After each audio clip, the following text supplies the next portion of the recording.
Hello everyone. जैसा आप सबको पता होगा कि एमपी ट्रेनिंग ऑफिसर की वैकेंसी आ गई है, जिसका एग्ज़ाम आपका दिसंबर मंथ में होने वाला है। तो उसके लिए आज हम फिटर ट्रेड के प्रीवियस ईयर पेपर को डिस्कस करेंगे, प्रीवियस ईयर क्वेश्चन को, ताकि जिससे आपको एक आइडिया लग जाए कि एग्जाम में किस प्रकार के क्वेश्चन आते हैं। तो चलिए शुरू करते हैं। पहला क्वेश्चन है आपका, नट के किनारे पर वाशर को मोड़कर लॉक करने के लिए किस प्रकार के वाशर का प्रयोग किया जाता है? Option 1 tab washer, option 2 locking plates, option 3 है स्प्रिंग वाशर, ऑप्शन 4 है लग के साथ लॉकिंग वाशर। तो इसका जो आपका राइट आंसर है वो आपका टैब वाशर। तो टैब वाशर के किनारे पर वाशर को मोड़कर लॉक करने के लिए टैब वाशर का प्रयोग किया जाता है। अगला क्वेश्चन है, बेंच वाइज को अत्यधिक कसने पर निम्न में से कौन सा भाग क्षतिग्रस्त हो जाएगा? Option 1 handle, option 2 spindle, option 3 body, option 4 fix jaw. तो बेंच वाइज को अत्यधिक कसने पर जो हमारा स्पिंडल होता है वो क्षतिग्रस्त हो जाता है। इसका राइट आंसर हो जाएगा आपका स्पिंडल। अगला क्वेश्चन है, टेम्परिंग खास तापमानों पर की जाती है। जो टेम्परिंग प्रक्रिया होती है वो किस तापमान पर की जाती है? ऑप्शन 1 है क्रांतिक बिंदु के नीचे, ऑप्शन 2 है क्रांतिक बिंदु के ऊपर के, ऑप्शन 3 है गलनांक पे, और ऑप्शन 4 है उपरोक्त में से कोई नहीं। तो इसका जो राइट आंसर है वो आपका क्रांतिक बिंदु के नीचे। जो टेम्परिंग जो विधि होती है वो क्रांतिक बिंदु के नीचे की जाती है, नीचे के तापमान पर। अगला क्वेश्चन है, स्पॉट फेसिंग ऑपरेशन के लिए प्रयुक्त होने वाला सर्वाधिक उपयुक्त औजार है? Option 1 reamer, option 2 counter sinks, option 3 है फ्लाई कटर, और ऑप्शन 4 है लेथ टूल। तो जो स्पॉट फेसिंग ऑपरेशन है उसके लिए जो हम उपयोग करते हैं वो करते हैं फ्लाई कटर का इस्तेमाल करते हैं। काउंटर सिंक टूल्स का उपयोग हम करते हैं काउंटर सिंकिंग के लिए, और रीमर का उपयोग हम करते हैं दिल के छेद को फिनिश करने के लिए। रीमर टूल का उपयोग रीमिंग ऑपरेशन के लिए किया जाता है। फ्लाई कटर आपका राइट आंसर है। अगला क्वेश्चन है, विभिन्न प्रकार के स्क्रू धागे विविध उपयोगों के लिए उपलब्ध हैं। समलंबाभिक धागे का उपयोग किस उद्देश्य के लिए किया जाता है? ऑप्शन 1 है रेलवे के वैगन की कपलिंग के लिए, ऑप्शन 2 है फ्लाई प्रेसेज या तथा स्क्रू जैको इत्यादि के स्पिंडलों के लिए, ऑप्शन 3 है संचारण के दौरान एंगेजमेंट तथा डिसएंगेजमेंट को आसान करने के लिए, ऑप्शन 4 है थ्रेड असेंबली में जहां स्लाइडिंग बल एक दिशा में कार्य करता हो। तो इसका जो राइट आंसर है वो है आपका संचारण के दौरान एंगेजमेंट तथा डिसएंगेजमेंट को आसान करने के लिए।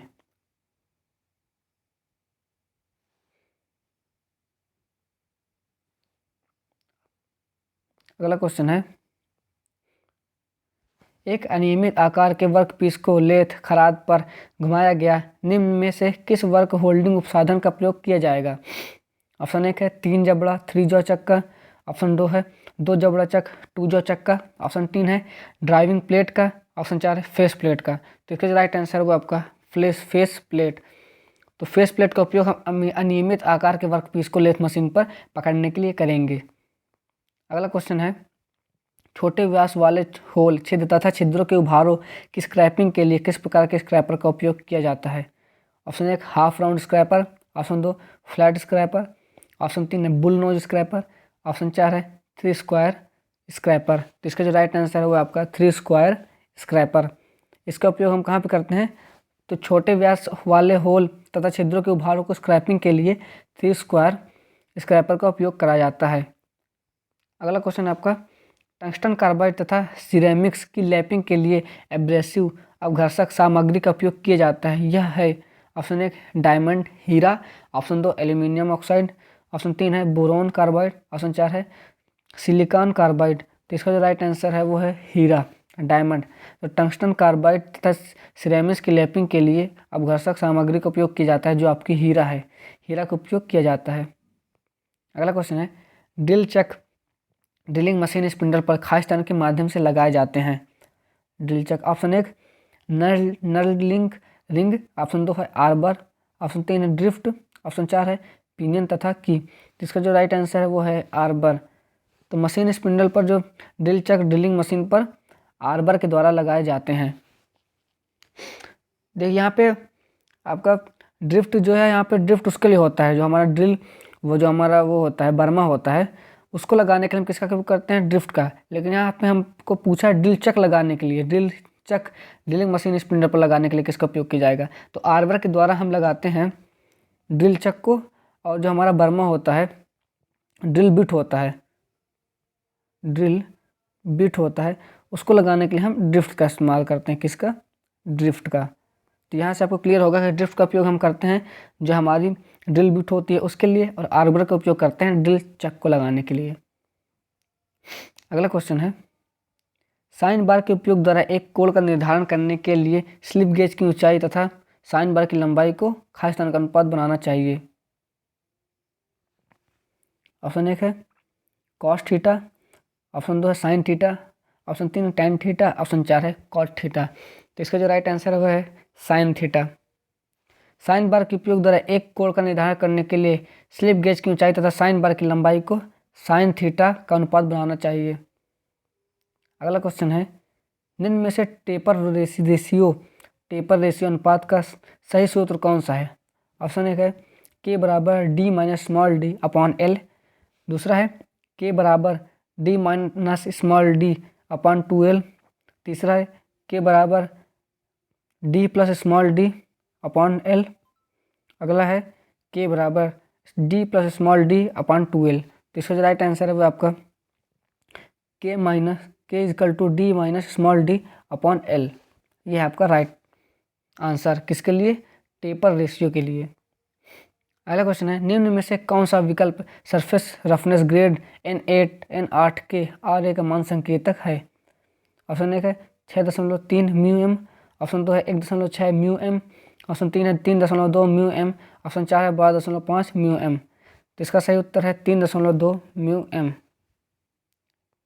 अगला क्वेश्चन है, ड्रिलिंग जिगों का उपयोग खाली स्थान के लिए किया जाता है। ऑप्शन 1 केवल ड्रिलिंग कार्यों के लिए, ऑप्शन 2 है ड्रिलिंग के दौरान जॉब को जकड़ने के लिए, ऑप्शन 3 है ड्रिलिंग रीमिंग टेपिंग तथा अन्य संबंधित कार्यों के लिए, ऑप्शन 4 है ड्रिल को उचित कोण पर नुकीला करने के लिए। तो इसका जो उपयोग हम करते हैं ड्रिलिंग रीमिंग टेपिंग तथा अन्य संबंधित कार्यों के लिए किया जाता है। आपका ड्रिलिंग जिगों का उपयोग किया जाता है। ये आपका राइट आंसर। अगला क्वेश्चन है, स्टील पैमाने के साथ स्प्रिंग टाइप बहिर्मापी कैलिपरों का प्रयोग किया जाता है। कैलिपर की परिशुद्धता है option 1 0.25 mm, option 2 0.50 mm, option 3 है 0.75 mm, ऑप्शन 4 है 1.00 mm। तो इसका जो सही उत्तर है वो है 0.50 mm, क्योंकि हमारी स्टील रूल जो होती है स्टील पैमाना उसका लिस्ट काउंट होता है 0.5 mm, और जो हमारा कैलिपर होता है बहिर्मापी कैलिपर होता है स्प्रिंग टाइप, वो एक हमारा अप्रत्यक्ष मापी है जिसको हम स्टील के साथ उपयोग करते हैं, स्टील रूल के साथ उपयोग करते हैं, जिसका लिस्ट काउंट होता है 0.5 में। तो इसका भी जो हम लिस्ट काउंट होता है कैलिपरों का, जो हमारे आउटसाइड कैलिपर हैं इनसाइड कैलिपर, इनका भी जो लिस्ट काउंट होता है वो होता है 0.5 या 0.50 mm। यही आपका क्वेश्चन पूछा है कि जो हमारा स्टील रूल के साथ हम जिसका उपयोग करते हैं वो टाइप बहिर्मापी कैलिपर का, उसका परिशुद्धता कितनी होती है? तो उसकी परिशुद्धता होती है 0.50 mm। अगला क्वेश्चन है, की वेज ग्रूव तथा स्लॉट की कटिंग के लिए किस प्रकार के चीजल छेनी का उपयोग किया जाता है? Option 1 flat chisel, option 2 cross cut chisel, option 3 half round nose chisel, option 4 है डायमंड पॉइंट चीजल। तो इसका जो राइट आंसर है वो आपका क्रॉस कट चीजल, ऑप्शन 2। तो जो हमारे की वेज होते हैं, ग्रूव होते हैं तथा स्लॉट होते हैं, उनकी कटिंग के लिए हम क्रॉस कट चीजल का उपयोग करते हैं। अगला क्वेश्चन है, क्या होगा यदि गेट वॉल में स्पिंडल थ्रेड क्षतिग्रस्त हो जाए? ऑप्शन 1 है वॉल कठिनाई से मुड़ेगा, ऑप्शन 2 वॉल से मुड़ने पर तेज शोर होगा, ऑप्शन 3 स्टाफिंग बॉक्स के आसपास पानी बहेगा, ऑप्शन 4 स्पिंडल के मुड़ने से वाल्व का बंद होना खुलना बंद हो जाएगा। तो इसका सही उत्तर है आपका स्पिंडल के मुड़ने से वाल्व का बंद होना तथा खुलना जो है बंद हो जाएगा। ये आपका राइट आंसर। तो जो हमारा गेट वॉल में स्पिंडल थ्रेड होगी जो क्षतिग्रस्त हो जाएगी, तो उससे क्या होगा, हमारे स्पिंडल के मुड़ने से वाल्व का बंद होना तथा खुलना जो है वो बंद हो जाएगा। अगला क्वेश्चन है, इनमें से कौन सा विकल्प कोल्ड चीजल का एक प्रकार नहीं है? Option 1 flat chisel, option 2 cross cut chisel, option 3 half round nose chisel, option 4 है राउंड चीजल। तो ये जो हमारा राउंड चीजल है ये हमारा कोल्ड चीजल नहीं है, ये हमारा कोल्ड चीजल, ये फ्लैट चीजल है, cross cut chisel, half round nose chisel, ये सब हमारे कोल्ड चीजल के अंदर आते हैं। और ये जो हमारा राउंड चीजल है ये कोल्ड चीजल का प्रकार नहीं है। अगला क्वेश्चन है, वर्नियर बेवल प्रोट्रैक्टर का वह भाग जिसका उपयोग कोण के मापने के लिए रेफरेंस बेस के रूप में प्रयुक्त होता है वह कहलाता है। Option 1 blade, option 2 stock, option 3 disc, option 4 main scale. तो स्टॉक जो होता है वो हमारा रेफरेंस बेस के रूप में कार्य करता है। स्टॉक आपका राइट आंसर हो जाएगा। अगला क्वेश्चन है, टेल स्टॉक बैरल में एक आंतरिक टेपर होता है। बैरल बोर में निम्न में से कौन सा मानक टेपर प्रदान किया जाता है? ऑप्शन 1 है मीट्रिक टेपर, ऑप्शन 2 है मॉस टेपर, ऑप्शन 3 है जर्नो टेपर, ऑप्शन 4 है भूरा एवं तेज टेपर। तो जो टेल स्टॉक होता है इसको हम डेड सेंटर भी बोलते हैं और जो हमारा हेड स्टॉक होता है उसको लाइफ सेंटर भी बोला जाता है। इनमें जो टेपर होता है वो आपका मोर्स टेपर होता है। कौन सा टेपर होता है? Morse taper. मोर्स टेपर आपका राइट आंसर हो जाएगा। अगला क्वेश्चन है, ब्लास्ट फर्नेस वात्य भट्टी में आवेश को खालिस्तान के माध्यम से प्रदान किया जाता है। Option 1 throat, option 2 stack, option 3 boss, option 4 है 2 ईयर्स। तो इसका जो राइट आंसर है वो है थ्रॉट। तो ब्लास्ट फर्नेस जो हमारी वात्य भट्टी है उसमें आवेश को थ्रॉट के माध्यम से प्रदान किया जाता है। अगला क्वेश्चन है, जैनी कैलिपर का उपयोग खालिस्तान ज्ञात करने के लिए किया जाता है। जैनी कैलिपर का उपयोग खालिस्तान ज्ञात करने के लिए किया जाता है। ऑप्शन 1 राउंड बार का बाहरी साइज, ऑप्शन 2 है राउंड बार का भीतरी साइज, ऑप्शन 3 है राउंड बार का केंद्र, ऑप्शन 4 है एंगल्स। तो जिसका राउंड बार का केंद्र ज्ञात करने के लिए इसका उपयोग किया जाता है। राउंड बार का केंद्र जो हमारा जैनी कैलिपर होता है, जैनी कैलिपर का उपयोग राउंड बार का केंद्र ज्ञात करने के लिए किया जाता है।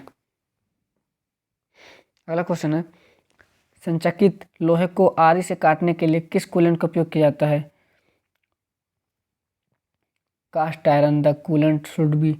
ऑप्शन 1 पानी, ऑप्शन 2 ड्राई एयर शुष्क वायु, ऑप्शन 3 किरोसिन, ऑप्शन 4 है विले तेल। तो इसका जो राइट आंसर है आपका है ड्राई एयर शुष्क वायु। जो हमारा कास्ट आयरन होता है, कास्ट आयरन को काटने के लिए जो है हम शुष्क जो हवा होती है, शुष्क वायु ड्राई एयर का उपयोग करते हैं। इस पर हम कूलेंट के रूप में ड्राई एयर का उपयोग करते हैं। जो हमारा कूलेंट है कास्ट आयरन के लिए वो है आपका air, dry air. Dry air जो आपका राइट आंसर हो जाएगा। अगला क्वेश्चन है, निम्न में से क्या थर्मोसेटिंग प्लास्टिक कैटेगरी में आता है? Option 1 epoxy, option 2 cellulosic, option 3 nylon, option 4 है पॉलीथीन। तो इसका जो राइट आंसर है वो आपका एपॉक्सी। एपॉक्सी जो है हमारा वो प्लास्टिक के कैटेगरी में आता है। थर्मोसेटिंग प्लास्टिक कैटेगरी में आता है आपका एपॉक्सी। अगला क्वेश्चन है, हीट ट्रीटमेंट ऊष्मा उपचार प्रक्रिया में एनीलिंग धातु पर पानी चढ़ाना खालिस्तान के लिए की जाती है। तो एनीलिंग जो प्रक्रिया है वो किसके लिए की जाती है, आपसे पूछा है इस क्वेश्चन में। ऑप्शन 1 है इस्पात को दृढ़ीकृत करने के लिए, ऑप्शन 2 है इस्पात को कोमल बनाने के लिए, ऑप्शन 3 है इस्पात को कठोर बनाने के लिए, ऑप्शन 4 है भुरभुरापन उत्पन्न करने के लिए। तो जो एनीलिंग प्रक्रिया है इसका उपयोग हम करते हैं इस्पात को कोमल नर्म बनाने के लिए। ये आपका राइट आंसर हो जाएगा। एनीलिंग प्रक्रिया जो होती है वो इस्पात को कोमल बनाने के लिए की जाती है। अगला क्वेश्चन है, कौन सा एंगल कोल ट्विस्ट ड्रिल में रैक एंगल बनाता है? Option 1 chisel angle, option 2 point angle, option 3 helix angle, option 4 lip clearance angle. तो इसका जो राइट आंसर है आपका हेलिक्स एंगल। हेलिक्स एंगल जो होता है जो हमारे ट्विस्ट ड्रिल में रैक कोड को निर्धारित करता है, जो हमारा हेलिक्स कोड होता है। हेलिक्स एंगल राइट आंसर हो जाएगा। अगला क्वेश्चन है, साइज की अधिकतम सीमा तथा साइज की न्यूनतम सीमा के बीच के अंतर को क्या कहा जाता है? यह आपके ऑप्शन 1 है ऊपरी विचलन, ऑप्शन 2 निचली विचलन, ऑप्शन 3 टॉलरेंस, ऑप्शन 4 है वास्तविक साइज। तो इसका जो राइट आंसर है आपका टॉलरेंस।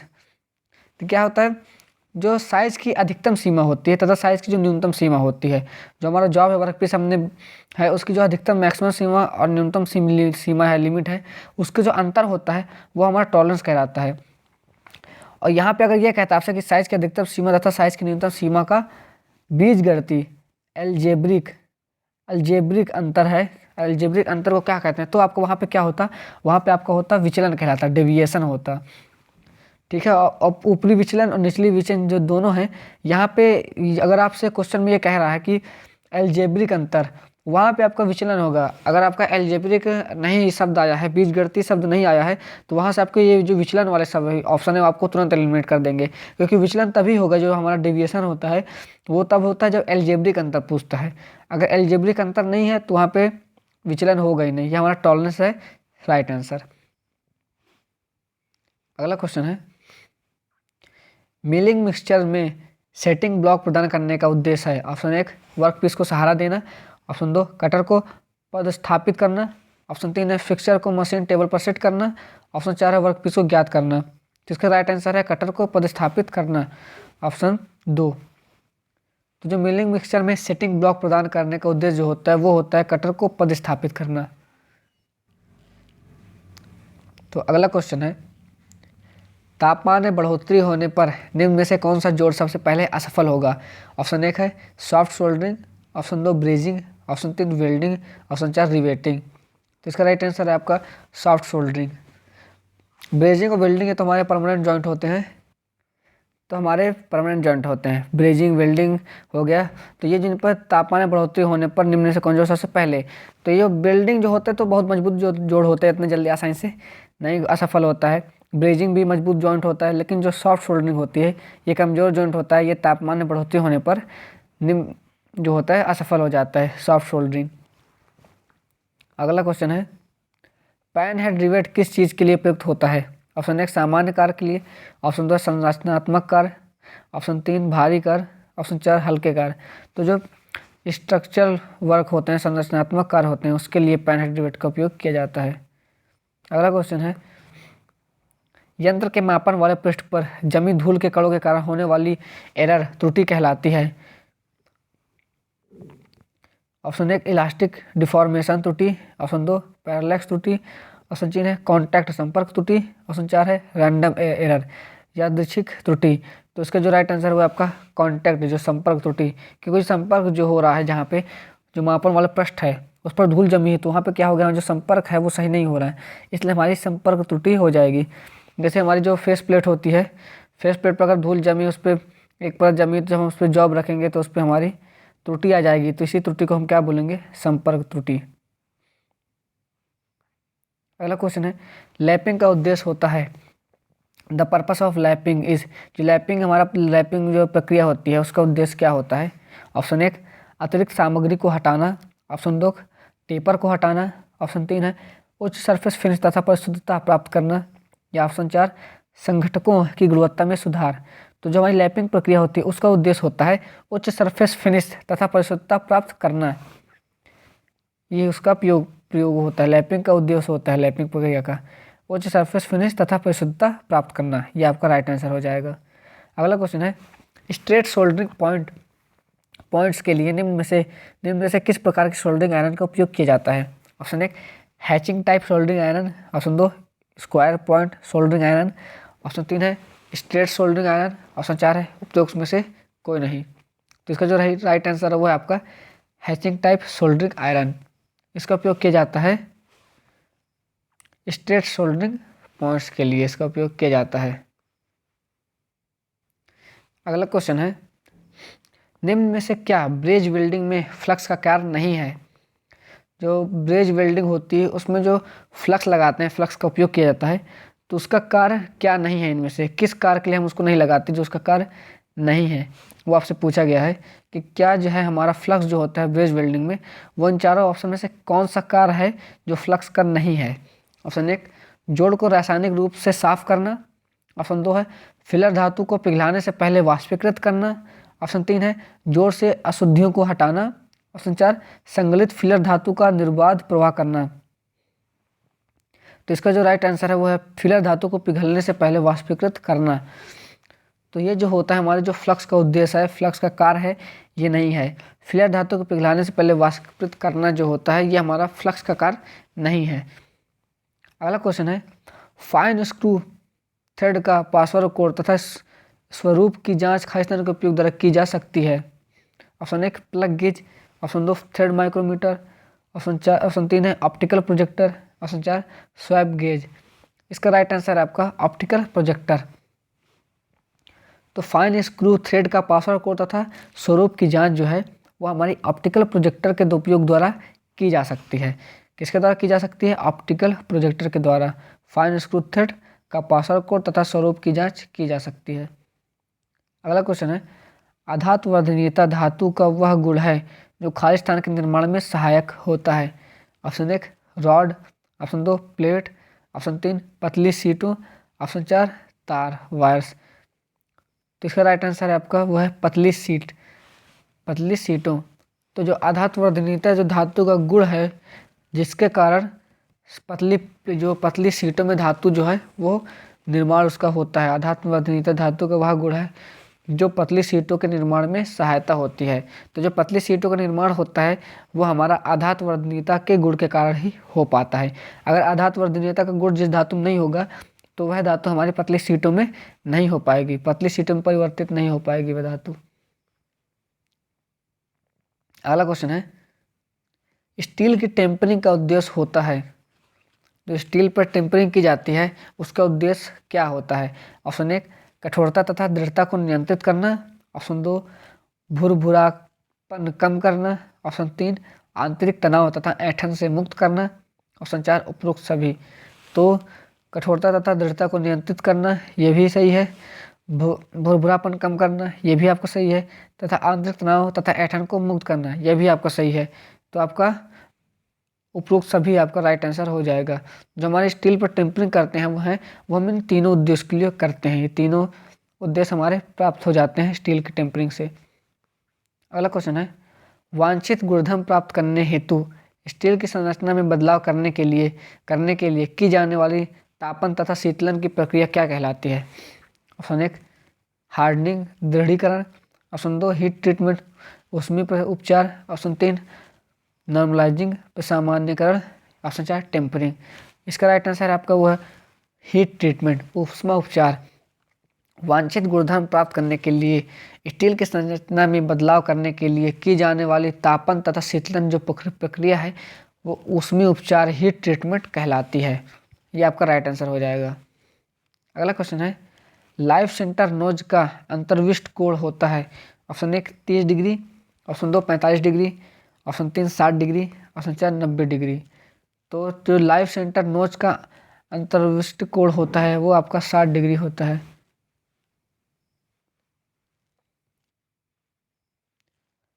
अगला क्वेश्चन है, साइन बार के साथ कोण की सेटिंग करते समय समकोण की कौन सी भुजा साइन बार को निरूपित करती है? ऑप्शन 1 सम्मुख भुजा, ऑप्शन 2 सन्निकट भुजा, ऑप्शन 3 विकर्ण भुजा, ऑप्शन 4 सम्मुख तथा सन्निकट दोनों भुजाएं। तो इसका सही उत्तर है आपका विकर्ण भुजा। जो विकर्ण भुजा होती है वो साइन बार के साथ कोण की सेटिंग करते समय समकोण जो है साइन बार को निरूपित करती है। समकोण भुजा वो आपकी विकर्ण भुजा होती है जो निरूपित करती है। अगला क्वेश्चन है, लेथ में ड्रिलिंग करते समय ड्रिल चक को खाली स्थान में रखा जाता है। Option 1 head stock, option 2 tell stock, option 3 compound rest, option 4 bed. जिसका सही उत्तर है आपका वो है टेल स्टॉक। टेल स्टॉक में लेथ में ड्रिलिंग करते समय जो आपका ड्रिल चक होता है उसको हम टेल स्टॉक में रखते हैं, टेल स्टॉक में रखा जाता है। ये आपका राइट आंसर हो जाएगा। अगला क्वेश्चन है, साइन बार के उपयोग द्वारा कोणों के मापन के लिए स्लिप गेजों की ऊंचाई तथा खाली स्थान के मध्य के अनुपात के अनुसार निर्मित कोण होता है। ऑप्शन 1 साइन बार की ऊंचाई, ऑप्शन 2 स्लिप गेज की संख्या, ऑप्शन 3 साइन बार की लंबाई, ऑप्शन 4 साइन बार की चौड़ाई। तो जो है साइन बार की लंबाई जो है वो इसका राइट आंसर हो जाएगा, साइन बार की लंबाई। अगला क्वेश्चन है, निम्न में से कौन सा मार्किंग मीडिया सूखने में सर्वाधिक समय लेता है? Option 1 chalk powder, option 2 Prussian blue, option 3 copper sulphate, या ऑप्शन 4 सेल्यूलोज लैकर। इसका राइट आंसर हो जाएगा आपका पर्सियन ब्लू। जो पर्सियन ब्लू होता है हमारा मार्किंग मीडिया ये सूखने में सर्वाधिक समय लेता है।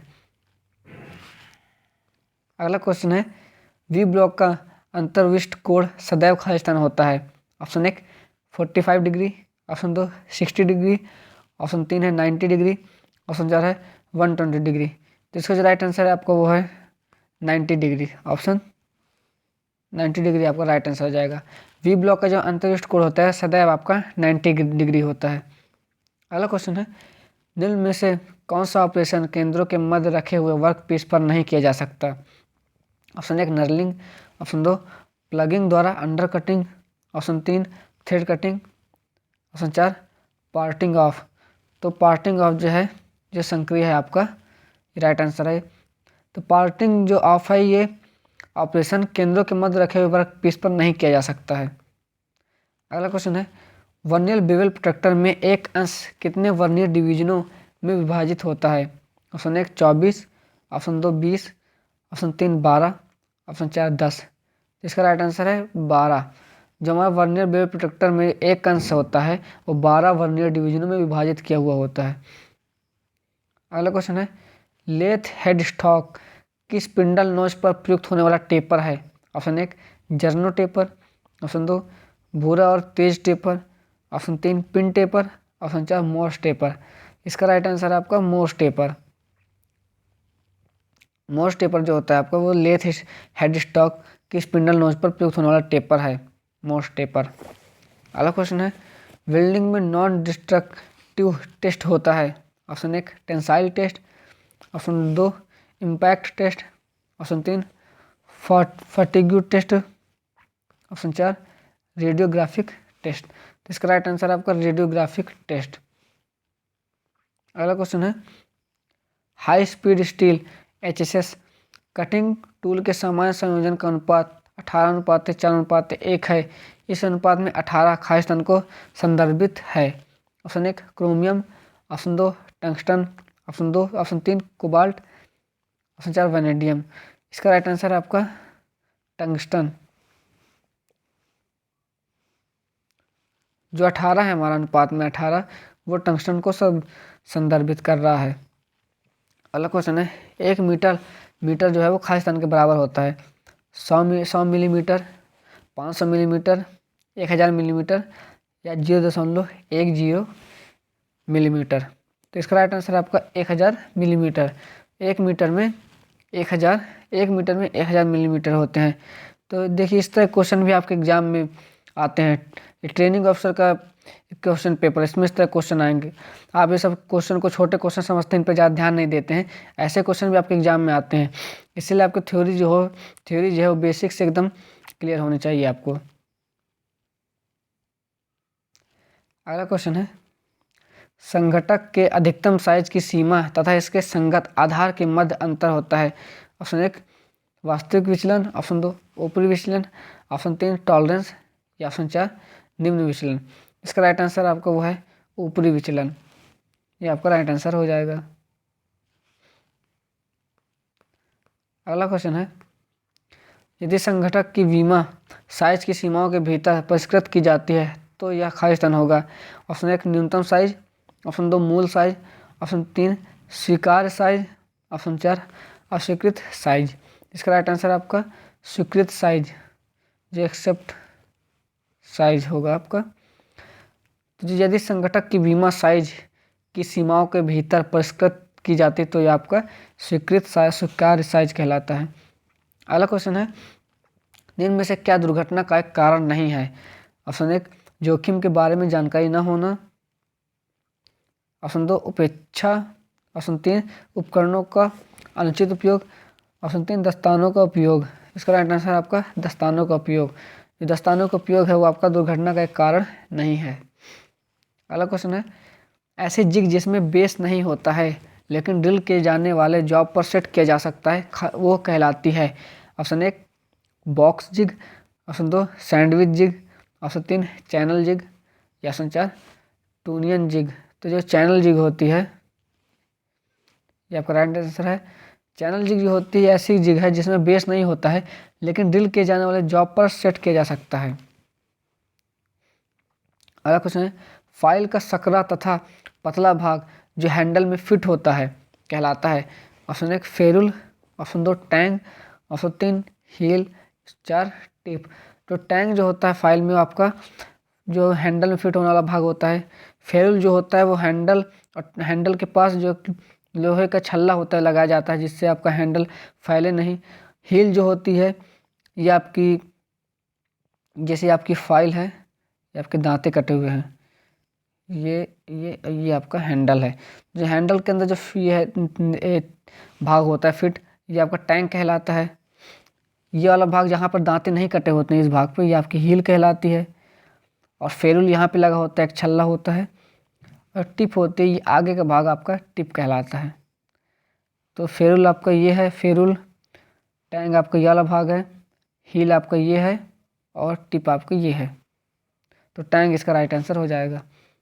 अगला क्वेश्चन है, बेल्ट की सतह घिरने पर लगातार रगड़ने के कारण बेल्ट घर्षण तथा उत्पन्न ऊष्मा के कारण शुष्क हो जाती है। इसके कारण बेल्ट फिसलने लगती है। बेल्ट की फिसलन रोकने के लिए इसके भीतरी पृष्ठ पर निम्न में से किस पदार्थ का उपयोग किया जाता है? ऑप्शन 1 एमरिया कोरंडम, ऑप्शन 2 टैलो या पाउडर रेजिन, ऑप्शन 3 नायलॉन या टेफ्लॉन, ऑप्शन 4 जिंक या चॉक पाउडर। तो टैलो या रेजिन पाउडर जो है, इनका उपयोग हम करते हैं, टैलो या पाउडर रेजिन पाउडर का उपयोग हम करते हैं जब बेल्ट की आंतरिक सतह पर जब वह घिसने लग जाता, जब पुली पर घिरनी जो है, पुली पर चलता है, रगड़ खाता है, तो उस पर जब ऊष्मा और फ्रिक्शन के उत्पन्न होने के कारण बेल्ट हमारे फिसलने लगता है, जिसको फिसलन को दूर करने के लिए उस पर हम जो आंतरिक सतह होती है, जैसे ये पुली है, तो बेल्ट की वाली सतह पर हम टैलो या रेजिन पाउडर लगाते हैं, जिससे फिसलन कम होती है। अगला क्वेश्चन है, उच्च गति वाले सीड चक्र में किस प्रकार के बॉन्ड का उपयोग किया जाता है? Option 1 rubber bond, option 2 shellac bond, option 3 resin bond, option 4 silicate bond. इसका राइट आंसर है आपका रेजिनॉइड बॉन्ड। अगला क्वेश्चन है, आंतरिक थ्रेडों की जांच मापन के लिए किस प्रकार के गेज का उपयोग किया जाता है? Option 1 screw pitch gauge, option 2 screw thread plug gauge, option 3 screw thread ring gauge, option 4 screw thread caliper gauge. तो स्क्रू थ्रेड प्लग गेज का उपयोग हम करते हैं जो हमारे आंतरिक थ्रेडों के लिए हम स्क्रू थ्रेड प्लग गेज का उपयोग करते हैं। ये आपका राइट आंसर हो जाएगा। अगला क्वेश्चन है, हीट ट्रीटमेंट प्रोसेस उसमें उपचार प्रक्रिया में नॉर्मलाइजिंग खालिस्तान के लिए किया जाता है। ऑप्शन 1 मशीनेबिलिटी में सुधार, ऑप्शन 2 ग्रेन स्ट्रक्चर को परिष्कृत करने, ऑप्शन 3 कठोरता में बढ़ोतरी, ऑप्शन 4 भंगुरेपन में बढ़ोतरी। तो ग्रेन स्ट्रक्चर को परिष्कृत करने के लिए हम जो है ग्रेन स्ट्रक्चर को परिष्कृत करने के लिए आपकी एनीलिंग प्रक्रिया की जाती है। अगला क्वेश्चन है, ठोस विलयन बनाने के लिए कार्बन का लोहे में घुलना खालिस्तान कहलाता है। Cementite, option 2 ferrite, option 3 पेरलाइट, option 4 austenite. तो फेराइट जो है आपका राइट आंसर है। तो ठोस विलयन बनाने के लिए कार्बन का लोहे में घुलना फेराइट कहलाता है। अगला क्वेश्चन है, छिद्र की टेप द्वारा थ्रेडिंग करने के बाद ऐसा पाया गया कि थ्रेड धागा का क्रेस्ट पूर्ण रूप से निर्मित नहीं हुआ है। इस त्रुटि के लिए निम्न में से कौन सा कारण हो सकता है? ऑप्शन 1 कूलेंट की अपर्याप्त आपूर्ति, ऑप्शन 2 कटिंग एज की टूटी हुई नोक, ऑप्शन 3 छिद्र का आकार टेप ड्रिल के आकार से थोड़ा छोटा होना, या ऑप्शन 4 छिद्र का आकार टेपर ड्रिल के आकार से थोड़ा बड़ा होना। तो इसका राइट आंसर आपका जो ड्रिल छिद्र का आकार है वो टेप ड्रिल के आकार से थोड़ा सा बड़ा है। इसके कारण क्या हुआ है, आपका जो थ्रेड की टेप द्वारा थ्रेडिंग करने के बाद ऐसा पाया गया कि थ्रेड का क्रेस्ट पूर्ण रूप से निर्मित नहीं हुआ है। तो क्या है, जो ड्रिल का आकार है टेप ड्रिल के आकार से बड़ा है, तो उसके कारण जो हमारा टैप है वो सही से जो हमारा क्रेस्ट है वो नहीं बना पाया है। ये वाला भाग आपका क्रेस्ट होता है, ये क्रेस्ट होता है, ये रूट होता है। अगला क्वेश्चन है, जब शाफ्ट को खालिस्तान हो तब शाफ्ट को जोड़ने के लिए कपलिंग का प्रयोग किया जाता है। जब शाफ्ट को खालिस्तान हो तब शाफ्ट को जोड़ने के लिए कपलिंग का प्रयोग किया जाता है। ऑप्शन 1 है स्थायी रूप से जोड़ना हो, ऑप्शन 2 कभी कभी डिस्कनेक्ट करना हो, ऑप्शन 3 मिस अलाइनमेंट होने पर, ऑप्शन 4, जब कभी कभी डिस्कनेक्ट करना हो तथा दो शाफ्ट के मध्य मामूली असंरेखण को ठीक करना हो। तो इसका राइट आंसर है जब कभी कभी डिस्कनेक्ट करना हो तथा दो शाफ्टों के मध्य मामूली असंरेखण को ठीक करना हो। इसके लिए हम कपलिंग का उपयोग करते हैं, क्योंकि जो हमारी शाफ्ट होती है वो लगभग 20 इंच 20 फुट की 20 इंच होता है, उसके आसपास होती है। तो जब हमको शाफ्ट क्या है, हमको बड़ी शाफ्ट चाहिए पावर ट्रांसमिशन के लिए। ये जो है आपका वो पावर ट्रांसमिशन का आपका पार्ट क्वेश्चन है, पावर ट्रांसमिशन का। तो उसके लिए क्या करते हैं, हम कपलिंग का उपयोग करते हैं। कपलिंग से क्या होता है कि हम अस्थायी रूप से दो शाफ्टों को जोड़ते हैं। इससे क्या होता है, कभी कभी हम शाफ्ट को खोल भी सकते हैं, डिस्कनेक्ट भी कर सकते हैं, तथा थोड़ा बहुत जो हमारा मिस अलाइनमेंट होता है वो भी नॉर्मल हो जाता है, उसको भी ये ठीक कर लेता है। नॉर्मल जो असंरेखण होता है मामूली, वो भी इसमें ज़्यादा उतना बड़ा मेजर पॉइंट नहीं होता है। तो उसके लिए हम कपलिंग का उपयोग करते हैं दो शाफ्टों को जोड़ने के लिए। अगला क्वेश्चन है, जब कभी कभी डिस्कनेक्ट करना होता था। अच्छा, अगला क्वेश्चन ये है, ड्रिल किए गए छिद्र को बड़ा करने के लिए जिस औजार का प्रयोग किया जाता है। Option 1, facing tool. Option 2, turning tool. Option 3, form tool. Option 4, boring tool. तो इसका राइट आंसर है आपका बोरिंग टूल। ड्रिल किए गए क्षेत्र को बड़ा करने के लिए बोरिंग टूल का उपयोग किया जाता है और इस क्रिया को बोरिंग कहते हैं। अगला क्वेश्चन है, गैस कटिंग के दौरान नोजल खाली स्थान वर्क से स्पर्श करता हुआ होना चाहिए। ऑप्शन 2, वर्क से 2 mm की दूरी पर होना चाहिए। ऑप्शन 3, वर्क से 5 mm की दूरी पर होना चाहिए। ऑप्शन 4, वर्क से 10 mm की दूरी पर होना चाहिए। तो इसका जो राइट आंसर है वो आपका वर्क से 5 mm दूरी पर होना चाहिए। जब गैस कटिंग के दौरान जो नोजल होता है वो वर्क पीस से 5 mm की दूरी पर होना चाहिए। ये आपका राइट आंसर हो जाएगा।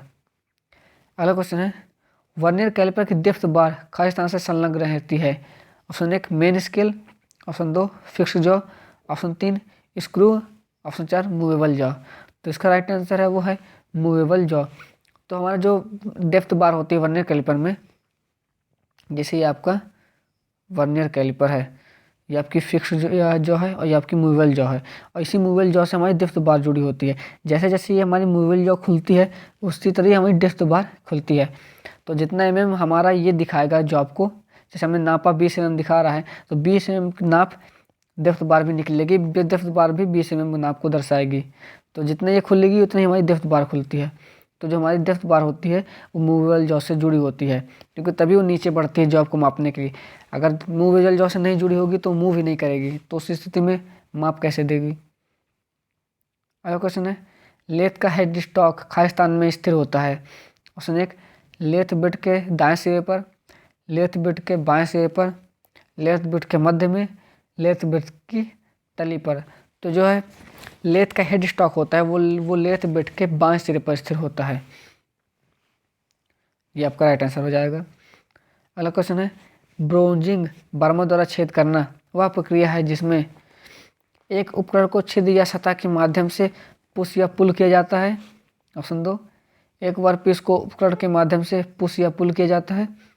ऑप्शन 3, वर्कपीस तथा उपकरण दोनों को छिद्र या सतह के माध्यम से घुमाया जाता है। ऑप्शन 4, केवल उपकरण को छिद्र या सतह के माध्यम से घुमाया जाता है। इसका राइट आंसर है एक उपकरण को छिद्र या सतह के माध्यम से पुश या पुल किया जा सकता है। पुश या पुल किया जा सकता है, ये आपका राइट आंसर हो जाएगा। अगला क्वेश्चन है, मानक मीट्रिक सेल्फ होल्डिंग टेपर का टेपर अनुपात होता है। ऑप्शन 1, 1:20। ऑप्शन 2, 1:25। ऑप्शन 3, 1:30। ऑप्शन 4, 1:50। इसका राइट आंसर आपका 1:20। जो मानक मीट्रिक सेल्फ होल्डिंग टेपर होता है उसका अनुपात होता है 1:20। अगला क्वेश्चन है, फोर्ज में हुड ढक्कन का कार्य क्या होता है। ऑप्शन 1, वर्षा जल को आग पर गिरने से रोकना। ऑप्शन 2, फोर्ज को सुंदर बनाना। ऑप्शन 3, धुआं तथा धूल को बाहर करना। या ऑप्शन 4, ऊष्मा को भट्टी से बाहर निकलने से रोकना। तो धुआं तथा धूल को बाहर करना, ये इसका उपयोग कार्य होता है किसका, हुड का, ढक्कन का।